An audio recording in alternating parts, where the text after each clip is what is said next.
it's interesting the paper that you've done there, because you've done something which most papers don't do. A lot of the papers previously to this, they don't allow time for adaptation.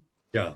I think some of the studies that Louise Burke references are 3 weeks on low carb with not adequate protein or electrolytes, which is a common problem when we gravitate into low carb, because insulin drops, and insulin is the main, insulin will pull sodium back into the blood when from 4 points in the nephrons in the kidney. So when we go low carb, insulin drops, and this releases sodium. So there is a requirement for some sort of supplementation, especially in the early phases in regards to sodium. And these studies have never accounted for that. But I mean, you've addressed this in this study.